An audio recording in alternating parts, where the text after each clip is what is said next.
Hello again, everyone. This is Game Collector here, and this week I have with me the Transformers Generations Thrilling 30 Deluxe Megatron in robot mode. And because of this, he comes with a comic book. I'll probably give a quick summary of that later. It says Hasbro exclusive cover, but this is actually a cropped version of the Clayton Crane retailer's incentive cover, so that's something to know. You know, give credit where credit is due, obviously. But anyway, this is the Deluxe Megatron.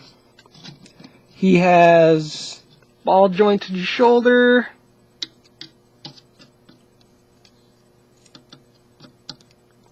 hinge elbow, ball-jointed hips, and a hinge knee, and a hinge and a swivel, and he has a swivel bicep. His head is on a ball joint, but it's really super tight and small, so it's really hard to get his head to turn.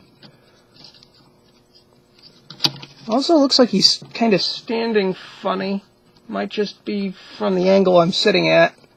Also, he's very black, so if he doesn't show up really well on camera, there's your problem. Of course, I could always raise the camera up a little bit.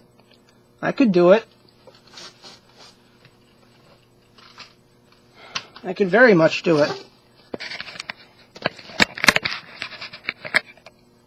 Okay, yeah, that's much better.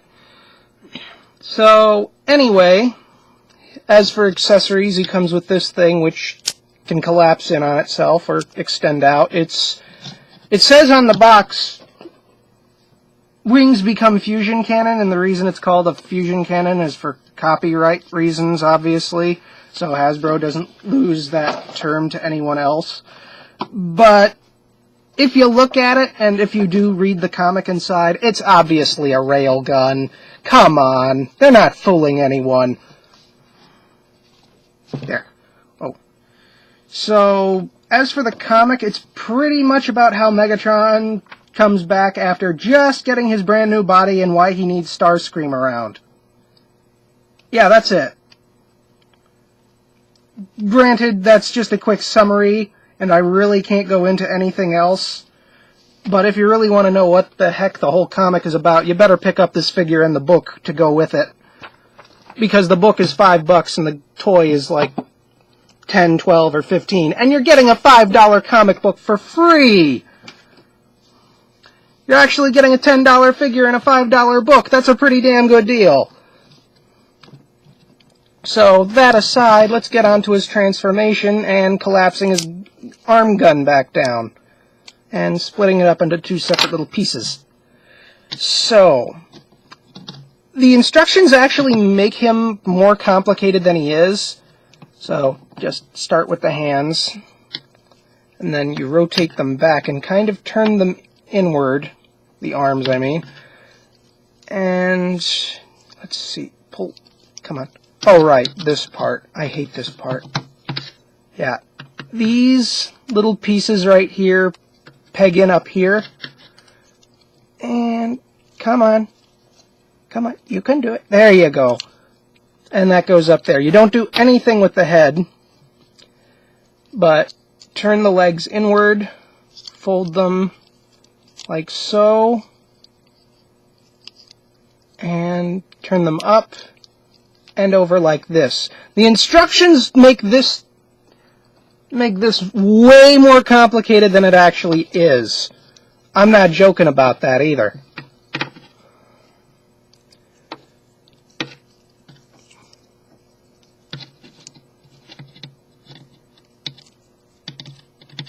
Now, another thing you can do is fold this up and get those up front to get them out of the way. Rotate the arms so they can easily form the side fuselage. Oh god, my arms. So just do that again. Rotate forward and up like so. And then this entire lower section just kind of pushes forward And then it's just a matter of lining up the tabs here and here where my thumbs are, where this tab goes in here, and the other one tabs in back there. And it's all really easy from this point on. Next, you have these little tabs on the arms, which look like they're kind of wearing down, which tab into what used to be the shins. And there. Now he's a compressed batarang, or a wedge. So you kind of need these. And I did have some problems with these, and it might have been because this is closed in. These parts, I had to actually file down some of the flashing on here because it wasn't collapsing properly on mine. And this little piece here likes to disconnect.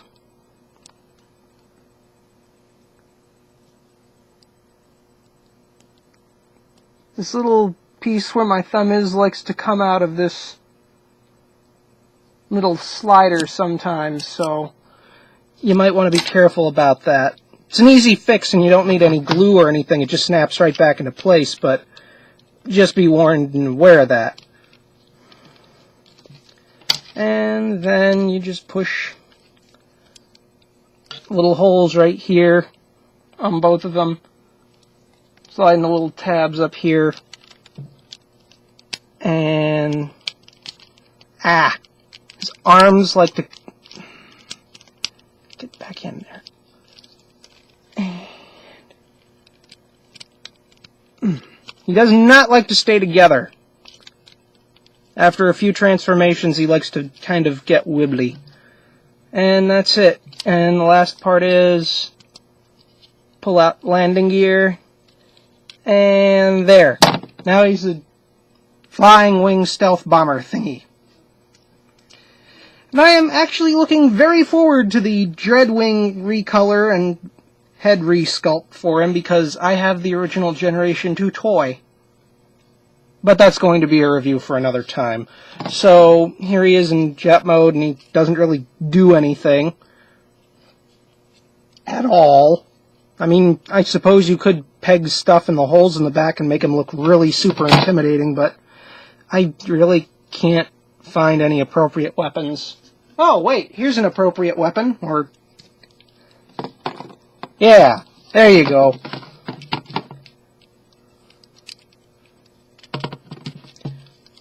Looks silly as all heck, but it works.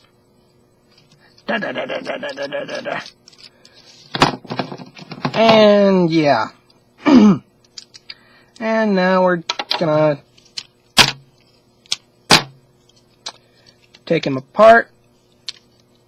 And transforming from vehicle to robot is so much easier than robot to vehicle.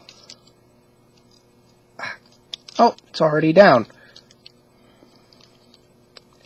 It's just a matter of knowing where all the parts swing out. And, you know, hoping that nothing falls off.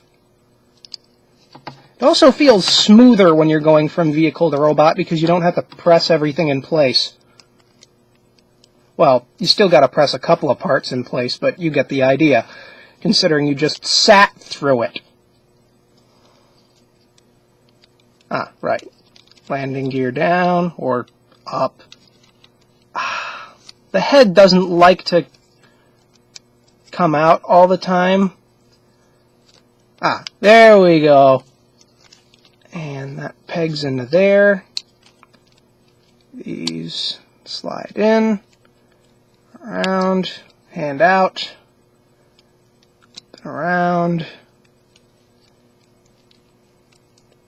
That's secure, that's secure. Hand out. And then my favorite part is to transform the cannon.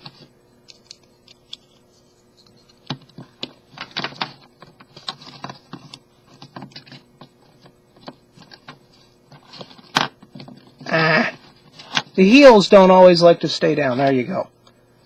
Pull that down. And then it's just a matter of connecting the corresponding pegs.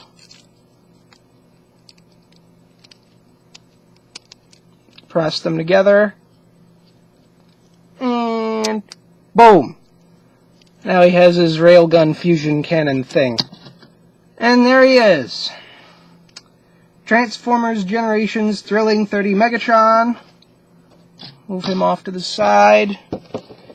Here's the box. There's his bio. Feel free to pause here. And be sure to unpause when you're done reading if you haven't already done that. And then his tech specs.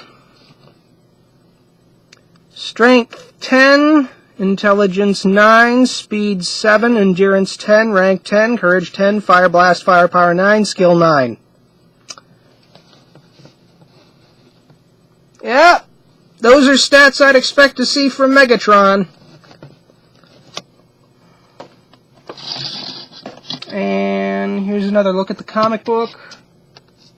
It's a really good read, by the way, so if you can't pick up the toy or pick up the book, I do suggest getting the toy and the book at the same time. It's a better deal. Just be sure to give the book a quick read through either before or after you've finished messing around with the toy. It is a really good read, and it pretty much describes how Megatron feels about Starscream. Not that way! So, I will continue with these, and I will see you next week, everybody. Later!